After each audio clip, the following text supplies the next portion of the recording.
سب سے پہلے تو پی ٹی آئی ورکر کا بڑا شکریہ جو آج اس موقع پہ سارے دوست پہنچے.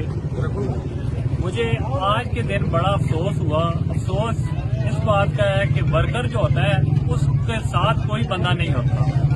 ساری زندگی اپنے لیڈر کے نعرے مار مار کے تو اس بیچارے کے حصے میں آخر میں کیا آتا ہے؟ جیلیں، رسوائی، یہی چیزیں اس کا مقدر بنتی ہیں.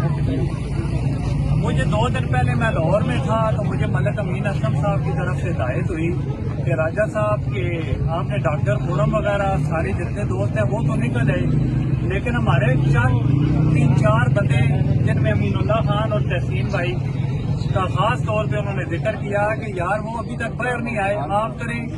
میں نے میرے محترم ملک طاہر صاحب اور اپنا زاہد انور صاحب، میں نے انہیں کال کی. میں نے کہا سر یہ مسئلہ ہے کہ ہمارے بندے یہ تو 17 دن سے اندر ہیں تو ان کا مطلب پٹیشن دائر کرنی ہے. تو انہوں نے مجھے کہا بیٹا مسئلہ ہی کوئی نہیں، ہم کر دیتے ہیں. ہم نے جب پٹیشن دائر کی تو ایک ڈیٹ پڑ گئی. ڈیٹ پڑنے کے بعد جب ہم آج صبح پیش ہوئے تو پہلے تو کوئی وکیل ہی نہیں تھا تو اٹھ کے مجھے ڈائز پہ جانا پڑا. تو پھر پیچھے ملک طاہر صاحب اور مرزا انور صاحب آئے، انہوں نے آرگو کیے تو جج صاحب نے الاؤ کر دی. ہمارا ایک بھائی اندر ہے زوبی، اس کا تھوڑا سا ایشو زیادہ تھا جس وجہ سے جج صاحب نے انہیں نہیں ریلیز کیا. اس میں تھوڑا سا ٹائم لگے گا، لیکن افسوس اس بات کا نہ کوئی ادھر اٹک کا لیڈر تھا. تو صاف بات ہے میرا کسی سے کوئی لینا دینا نہیں، نہ ادھر دیکھیں امین اللہ. میرا دل سب سے زیادہ امین اللہ پہ خفا ہوا ہے اس وجہ سے کہ آج ٹائم یہ بندہ ایکٹیو ہے اور پی ٹی آئی کے لیے ایکٹیو ہے اور اپنے لیڈر کے لیے ایکٹیو ہے. ان کو چاہیے تھا وکیل کرتے نہیں تو کم سے کم خبر دے دیتے. اپنی لیگل ٹیم جو اٹک کی پی ٹی آئی کی اس کا میں بھی ممبر ہوں، اگر وہ مجھے بھی اطلاع دیتے جیسے میرا بھائی ڈاکٹر خرم 2 دن میں ہم نے اسے لے کے آئے ہیں تو اس کو بھی لے کے آتے. ہمارے لیے تو سارے ورکر برابر ہیں. تحسین بھائی اس طرح دن نکال کے آئے ہیں. ان کے دوستوں کو چاہیے تھا وہ اگر خود جیل سے باہر گئے ہیں تو ان کا کام تھا انہیں چھڑوانے کے لیے وہ کوشش کریں.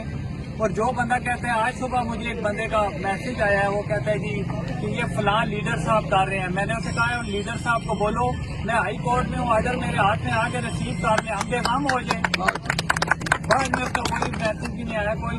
لیکن میری ورکر سے بھی یہ گزارش ہے کہ یہ لیڈروں کے پیچھے اتنا پچ نہ کریں. اس کی وجہ یہ ہے کہ مشکل وقت میں پیچھے آنے والا کوئی بندہ نہیں ہے.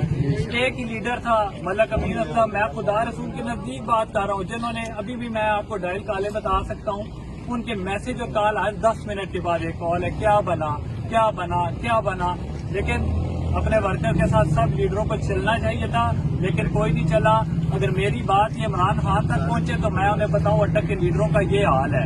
تو پھر بھی میں آپ بھائیوں کو مبارکباد پیش کرتا ہوں. اللہ کے فضل و کرم سے آج ہمارے ساتھ ہیں آپ.